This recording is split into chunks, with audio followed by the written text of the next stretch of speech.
Om Sadashiva Samarambham Shankaracharya Madhyamam Asmadacharya Paryantam Vande Guru Paramparam. My profound respects to Swami Sukhabodhananda on his birthday today, my first Vedanta Guru. I would like to share a story about searching for God from Rabindranath Tagore from the Gitanjali. The stimulus for this talk was one story that was forwarded on our group very recently by Neeta. This story can be interpreted in so many ways, and it has a relevance to our own searching for God. The story goes this way. I've been seeking and searching God for as long as I can remember, for many lives from the beginning of existence. The challenge is so great that I go on hoping against hope. I have to find him. I am so absorbed in the search. The very search is so intriguing, so mysterious, so enchanting that God has almost become an excuse. The search itself has become itself the goal. And to my surprise, one day I reach a place with a signboard saying, "This way to God." Suddenly, when you are on a journey and when you are reaching closer to the point that you go, particularly in certain places of pilgrimage, as you are reaching the place, suddenly the energy of the place becomes different. And suddenly he found the place was so divine, so enchanting. I'll slightly digress to go to our journey to Kailash, and many of you will empathize with me or may share this experience. Now, all of us were traveling towards Kailash. The journey was arduous. Many of us had a lot of medical issues. We struggled a lot at a place called Saga. And then the experience totally transformed when we had the first view of Mount Kailash and the banks of Lake Manasarovar. On our first visit, that was in 2013, at that time we went by individual cabs. The drivers were all local Tibetans and they were so excited. They stopped on the middle of the road. And this is a picture of both Swami Sukhabodhananda and me. On the backdrop, you will see Mount Kailash when you feel the presence of Kailash. And this was a visit and I had to go with both my sisters some 6 years ago. Now, coming back to the story is the person is now coming closer and closer to the place where God lives, and he has been searching for God for so many lives, and now he finds a place, a dwelling place of God. He's at the doorstep, and this is how he continues the story. This is how Tagore takes, and you see the story suddenly takes a twist. He says, "My joy knew no bounds. So finally, I have arrived. I have rushed up the steps, many steps that led to the door of the house. But as I was coming closer and closer to the door, a fear suddenly appeared in my heart. As I was going to knock, I became paralyzed with a fear that I had never known, never thought of, never dreamt of. If this is certainly the house of God, then what would I do once I found him? Now, searching for God had become my very life. To have found him would be equivalent to committing suicide. What am I going to do with him? I had never thought of these things before. I should have thought of before I started my search. When I was going, what was I going to do with God, the object of my search? I took my shoes off in my hand and silently and very slowly stepped back, afraid that God might hear the noise and may open the door and say, "Where are you going? I'm here, come in." And as I reached the steps, I ran away as I had never run before. And since then, I have been searching for God, looking him in every direction, but avoiding the house where he really lives. Now I know the house that has to be avoided. I continue the search, enjoying the journey, enjoying the pilgrimage. Osho, who related the story, repeated this way: "My search is not for God. My search is to nourish my ego." All of us are seeking for God, but we really need to question, am I really searching for God, or is this another ego trip? What is our search for God? For us, God represents happiness. All of us want to be happy and are ready to do anything so that we can be happy. What is our experience? Objects give us happiness, money, gold, property, success in business. People give us happiness. Various situations give us happiness. But then we look back and we see, and from whatever spiritual knowledge, all this kind of happiness is called Vishayananda. We we know quite clearly that every Vishayananda is mixed with sorrow. Swamiji calls it Dukkha Mishrita. There is a struggle to achieve it. I have struggled to maintain it. Whether I like it or not is going to be taken away from me. The second thing is it is not totally fulfilling. It is atripti karatva. You always have a feeling it could be better. And finally, whatever joys that I've experienced causes a sense of dependence. Without that, I cannot be happy. And sometimes worse, I refuse to be happy. The next question is there a defect-free happiness? Is there a nirdoshya sadhyam? Now that is now our search. Let me go to another story. The story goes, this is an ancient Hindu story where once upon a time it is said God was amongst all the people. And then everybody used to go to him for one problem or the other. But one thing God realized that whatever he do, he could not fulfill everybody's desires. People, the more he fulfilled, the more desires came.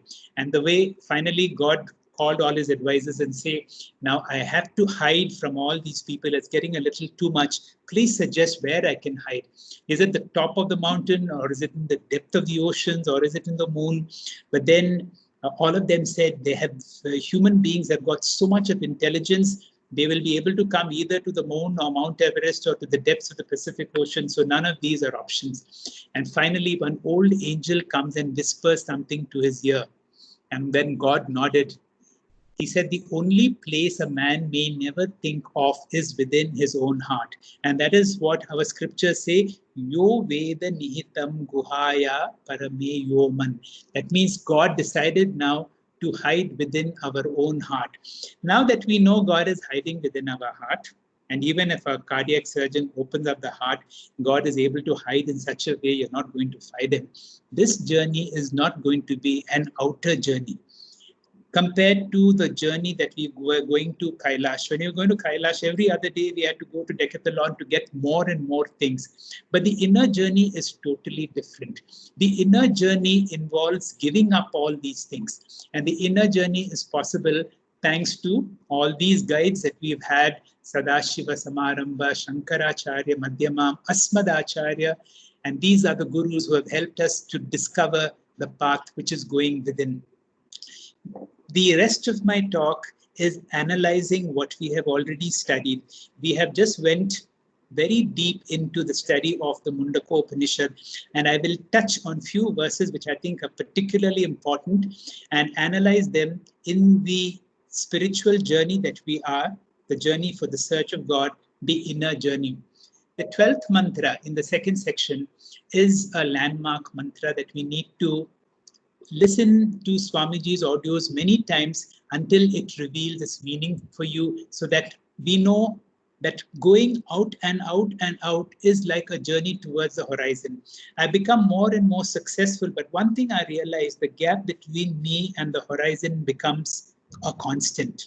I know that whatever I do in the outer world, however hard I work, that the infinite, the nirdosha sadhyam, the infinite cannot be achieved through finite efforts. And that's why we need to examine our lives. This is called pariksha lokan. And if you have examined your lives, you come to a certain amount of frustration with your own accomplishment. And then you realize the outer journey is not going to work. I need to work inwards. To work inwards, I need a guide, one who is a Shotriya Brahmanishta, one who has reached the goal, that's sadhyam, and also knows how to take me there. And that is where we take a 180-degree turn and come there. Once you come to the inner goal and you meet your acharyas, the acharyas or all the traditional acharyas are not going to give their wisdom so easily, because it is something so precious. it can be given only to someone who has a certain yogyata, a certain amount of eligibility. So teachers make certain tests to see, are you eligible? There was one person who constantly bugged a certain guru, Guru, please show me God, please show me God. And finally, one day, the Guru calls this disciple and said, can you look at that place down there? He says, go there. There is a barber shop there tomorrow. Get your full head shaved and then come back to me. The man went, but never came back. And the Guru remarked, for him, his Kesha was more important than Keshava. So teachers make these tests. And you know from the life of Swami Chinmayananda, although he had the great Guru Swami Tapovan Maharaj did not make it easy. He made it, he tested Swami Chinmayananda so much, sometimes by even humiliating him. And there were moments when Swami Chinmayananda decided to leave his Guru and go away. And then he decided, when others said, you will never get a teacher like him, that's when you come back. Going to a Guru is not acquiring anything more. As Swamiji has said, it is port. And if you really have to proceed on your inner journey, the inner journey will be successful if you achieve port. I need to reduce my possessions, my obligations, my relations, and certainly my transactions. Tomorrow we will be dwelling on this. The search for God is an inner search. We need to meditate on these words. Brahmavid apnoti param. Our scriptures say the knower of Brahman achieves the highest. What is this? Certainly Dr. Sundar is going to explain to this. Like we had the seeker searching for God, very often it is an ego trip, but the search for God is a trip where we renounce our ego. And that is one of the most difficult things to let go. That's why somebody has very nicely said, ego stands for edging God out. The search for God, the inner journey, is called Jnana Yoga by the study of Gita and Upanishads. And this is a 3-step process called Shravanam, Mananam, Nidityasanam. For this group, I don't have to say what Shravanam is. A systematic and consistent study of Vedantic scriptures for a length of time under the guidance of a competent Acharya. Very important is that we have Shraddha. We recently learned from the Bhagavad Gita, Shraddhavan labate jnanam. That unless I have Shraddha, that my teacher and my scriptures, what they are saying is 100% true, even though it may not appeal to me. The second is, once the teachers tell me the truth, like Brahma Satyam Jagan Mithya, which is extremely difficult, but I need to work on myself to see that this knowledge is 100% doubt-free. Swamiji gives an example of a high-tension wire that has fallen down and it is obstructing your way and you're not sure if it is a live wire or not. And somebody tells you, I'm 99% sure it is not a live wire. Now, when somebody is 99%, are you going to handle it? You will be able to take this knowledge only when it is 100% true. The next yoga, the next Bhagavad Gita chapter we are touching is the 6th chapter, which deals with the topic of meditation and Vedantic meditation, which is called Nidityasanam. Once the knowledge has been given to us by the Acharya, once I have clarified my doubts, I need to reflect on it for a length of time. You cannot specify for how long, but at a certain period of time when I have made my effort, when Vedanta reveals itself to you. So that is the process. And through our journey, there are certain terms that I would like you to be very familiar with, because Swamiji refers to these terms again and again. And unless we are very clear about what is meant by pramata, using a pramanam to acquire prama about the object of my interest called prameyam. Who is a pramata? I, the seeker, is the pramata. Now to seek, I need an instrument. The instrument that I use, which could be scriptures in Jnana Yoga, or temporarily now my body, mind, the instrument that I use to acquire knowledge is called the pramanam. When I, the seeker, use the body-mind complex or any object to get my knowledge. That knowledge that I get is called Brahma. The object about which I get this knowledge is called Prameya. I, the Pramata, use the Pramanam about Prameyam and the knowledge that I get. I get the wall knowledge, I get a book knowledge. That knowledge is called Brahma. Now, the real me, the Atma, who is the indweller, because of which everything happens, is never an object that can be objectified, and the term for that is Aprameya. About these terms, be very sure, revise and get it very clear.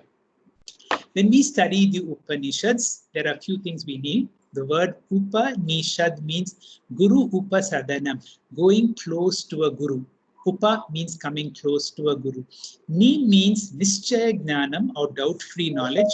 The other thing is Ni means slightly below. If you have to get knowledge from a Guru, you have to be a little lower than the Guru. Shad means to sit, one meaning. The other meaning is Avasadanam or destroy ignorance.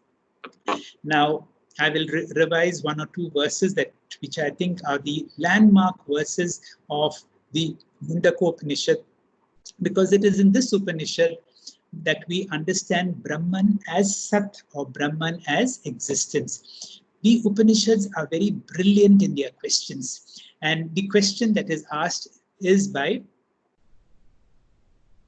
Shaunaka. The student goes to the teacher Angirasa and asks this most brilliant question: Bhagavan, what is that knowing which everything becomes known? And the teacher, through these course of the Upanishad, very systematically brings him that knowledge of Brahman as existence or Sat, that is which is there in all three periods of time.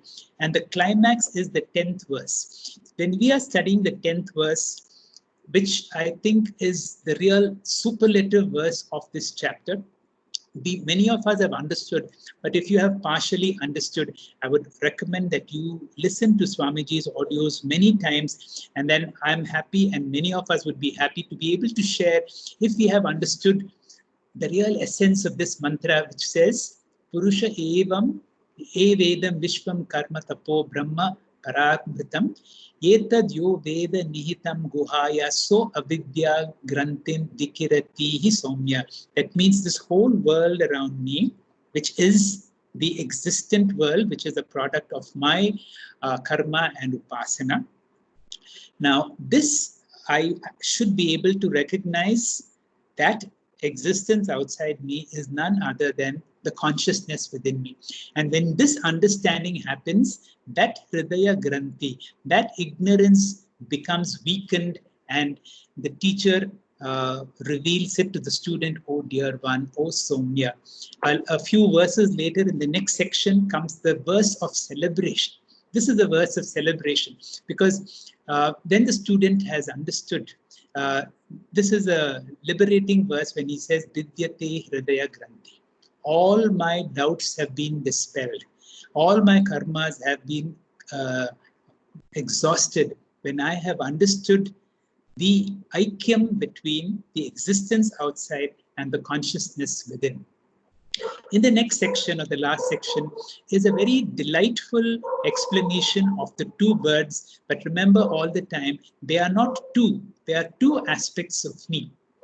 What are the two aspects of me? One is the higher me, which is called the Paramarthika Satya. The other is the lower me, which is called the Vyavahara Satya. Over the years, Swamiji says that we need to move from the triangular format, which is Jiva Jagat Ishvara, to the binary format. The binary format is all the time, remember, the essence of Vedanta is Brahma Satyam. I am that eternal truth. I am that. But for transactional purposes, I am identified with this body. I make a role play of man, woman, young, old, whatever is my role. But in the back of my mind, I know all that this is a limited mithya world that I need to pay, but I am always anchored. From a limited or from a Vyavaharika Satya, I know there is no complete solution for any problem. But from a Paramarthika angle, I know that this is mithya, and therefore I need not give too much importance because there is no complete solution. The only solution is anchoring back to Paramarthika. I will move over to another Upanishad which deals with a greater understanding of Chit, a proper understanding of the Kenopanishad. The Kenopanishad is such a small but such a brilliant Upanishad which answers this question. The first question asked by the student is, "Oh Master, what is that because of which I'm able to see, I'm able to hear, because of which my breathing happens, because of which my speech happens? Now, what is that Deva within me?" And this understanding is revealed over the course through a brilliant system of Shravanam, Mananam, Nidityasanam process in this Upanishad. And the climax of this comes in the fourth verse in the next section, where the teacher says, Pratibodha Viditam Matam. In every experience, that means what Swamiji says from the hand experience. Whenever you see the hand, you're able to see the hand because of the light. And you are able to see the light on the hand because of the light of consciousness. In every experience, with maybe Shabda, Sparsha, Rupa, Rasa, Gandha, are you aware of the Atma within you, that consciousness within you? And that is how the Kenopanishad so delightfully reveals the Jnanam aspect or the Chit aspect of Brahman. And finally, Brahman is Sat-Chit Ananda or Ananta, which is very nicely brought out in the Chandogya Upanishad, where Narada asks Sanat Kumara, "I have all the knowledge in the world, but still I am experiencing so much sorrow. Can you give me that Ananda that you have?" And Sanat Kumara gives him the wisdom of Bhuma Vidya, the understanding that Brahman, the real me, is limitless. And whenever you experience limitlessness, you experience Ananda. Finally, I will come to a certain questionnaire that all students of Vedanta should be very clear of. Why are we studying all these Upanishads one by one? Hopefully, one Upanishad will tell us more about Chit, one will tell us more about Sat, one will tell us more about Ananda. And therefore, although one Upanishad study is enough, by studying 2-3 Upanishads, we get a more comprehensive view about ourselves. Some 6 questions all of us should know. What is Brahman? Where is Brahman located? What is my relationship with Brahman? What is the nature of this knowledge, Brahma Vidya? What is the method of knowing? And what is the benefit of knowing? You know, even tomorrow we are going through all these and we will be able to, I'm priming you for the Taittiriya Upanishad, Brahmananda Valli, which is the climax. Tomorrow at this time, we have a few of us friends who will be explaining this mantra. First is, what is Brahman? And the Brahman can be answered by the Upanishads, which we have seen in Mundaka also as Swarupa or Tatastha. Swarupa means the intrinsic Rupa is Satyam, Jnanam, Anantam, Brahma. Brahman is pure existence, limitless awareness, and limitlessness. See how much, what can a teacher say? The teacher can say the fact, but it is over a period of time that this becomes a matter of understanding for us. An easier way to understand is what is called the Tatastha Lakshana. Tatastha Lakshana means through creation, incidental explanation is that from which all beings are born, into that which sustains all of us, or that which goes back. This is more easy for us to relate. This is more like the Swarupa Rupa of Brahman. But slowly from Swarupa, we need to come to understanding of the Tatastha of Brahman. Where is Brahman located? If Brahman is the infinite principle, it must be everywhere. And if it is everywhere, it must be in me also. And where do I recognize it? Wherever awareness is located. Maybe we can say it in your heart, which represents your mind. So I need to recognize that awareness principle which is there within me in the cave of my heart. What is my relationship with Brahman? Upanishads say the relationship with Brahman is Tatitvam Asi. You are that. Why am I not able to experience that? Because of my wrong identification with my body-mind complex. That is why Bhagwan Ramana in his first teaching says, Naham Deham, thereby Koham and Soham. There is a very famous Upanishadic story which all of us know, man, that is the story of the 10th man. In the 7th chapter of Panchadashi, Vidyaranya Swami has elaborated this story into so many verses. I will quickly run through the story. There were 10 boys who crossed the river. And once they cross and get to the other hand, they want to count if all the 10 have come. And being what they are, they count everyone except themselves, and they find there are only 9. And they come into a deep sense of sorrow that the 10th man is missing. The leader of them is so upset, he does not know what to do. Vidyaranya Swami expanded that he bangs his head against a tree and there is a bump on his head. He's sitting and grieving. At that time, a man comes and asks, what is the matter? And then he relates the story. And the man looks at him and says, don't worry, Dashamaha Asti, the 10th man is existent. Now it is for us to answer what kind of knowledge that he has got. Now, when a teacher comes and tells you God exists, it is an indirect knowledge. It is his experience. He knows that the 10th man is there, but I do not know. And this knowledge is called Paroksha Jnana. But when as long as I know the 10th man exists, my sorrow is much more relieved. The bump on my head and the pain on my head continues. But now the teacher is relieving me. Come, have some food, take care. I will reveal the 10th man to you. And then he makes him count all of them. Then he finds the 9th. And he says, count yourself. That 10th man that you're looking for is Tat Tvam Asi, which is very similar to the story that we have between Kunti and Karna when Kunti calls Karna sometime during the Mahabharata war and says, I have 6 sons, you know 5 of them. Would you like to know who is my 6th son? And she reveals to him that it is none other than you. Now, this knowledge, when Karna has got that you are that, what does he have to do? He really needs to confirm and assimilate the fact that he has to, Shravanam has already been done. There is no other process other than clarifying and internalizing this fact. And that is what the whole process of Jnana Yoga. So the nature of this knowledge is, it is not Paroksha Jnanam. It is not an indirect knowledge. It is not like going to Kailash that I initially got Paroksha Jnanam from Google and then I see directly in front of me Pratyaksha Jnanam. It is the recognition that what I'm looking for is none other than myself, called the Aparoksha Jnanam. What is the method of getting? I don't have to elaborate. It is through Shravanam, Mananam, and and what is the benefit of knowing? Again, this is going to be elaborated tomorrow, that all your desires are going to be fulfilled. You experience Purnatvam, you experience limitlessness, and that manifests as freedom while alive. And then all your karmas are gone. There is no question of Punarjanma, and that is called Videha Mukti. And this is the spectrum or the journey that we have. I will conclude with 1 or 2 stories, and this is a favorite story of mine, which I can relate in so many ways.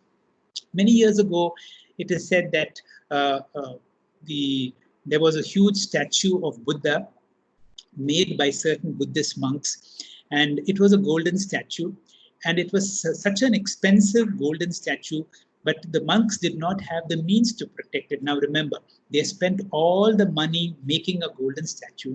They did not have the means to protect it. So somebody gives them an idea, why not cover it with clay so that we know that it is a golden statue. We will keep it as a secret because we don't have the means to protect it. So for many centuries, they kept it as a closely guarded secret. And when they died and their followers died, they had forgotten that this was an actual golden statue of Buddha. Symbolically for us, what does it mean? The real golden in me is the Atma. My body mind is the covering for it. Now, remember, I also said that the Buddhist monks made that they did not have the means to protect it, and therefore they had to hide it. Now, we just studied last Sunday about the Shiksha Valli, and we had a group of our friends who described this Shiksha Valli in such delight, and all of them chanted these mantras that we were so delighted to listen to. Now, I heard from Swami Guru Bhaktananda a new insight to Shiksha Valli. And he gives an idea about the military. Why does a country have a military?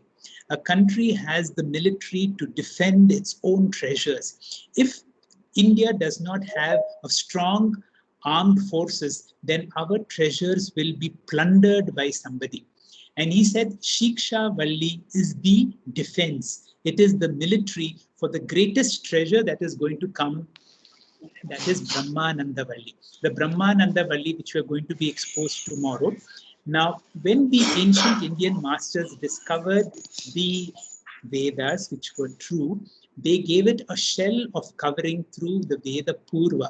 The Veda Purva, which through proper enunciation, through proper pronunciation, through father-son tradition, has been preserved for so much of generation, so that the real golden part, the Brahma Vidya part, is preserved for posterity. And that is how the Shiksha Valli has protected the Brahmananda Valli, the wisdom that is being brought to us. Friends, I would like to conclude this talk that our spiritual journey needs certain spiritual practices. Yesterday, Vikram asked this question.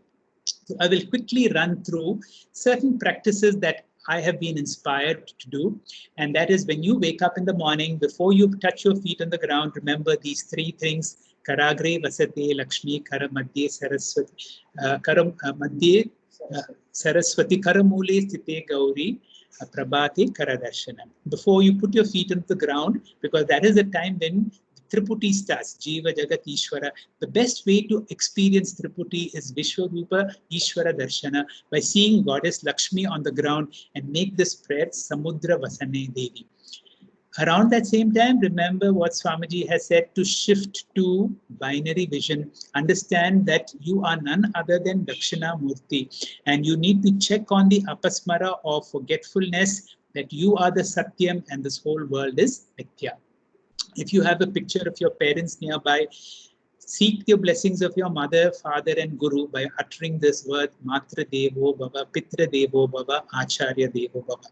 When you're having a bath, make this Gangecha Yamuna Chaiva Godavari mantra, where the water that you are having a bath is none other than Ganga itself. When you are in your prayer room, bring in Pratyaksha Devata Agni and make your morning prayers, maybe Pratasmarami. This beautiful book that we shared during the Kailash Yatra has a beautiful set of prayers, most of them that we need to remember. And I will leave it to your choice of mantras. We know so many Upanishadic mantras which you can choose to pray. During the day, it is your choice how you bring in Karma Yoga and Upasana Yoga, how you bring in Pancha Mahayajna. Karma Yoga essentially is doing whatever you're doing 100%. And we recently realized that how you can bring in inaction in action. Whatever activity you do it so effortlessly that let it happen.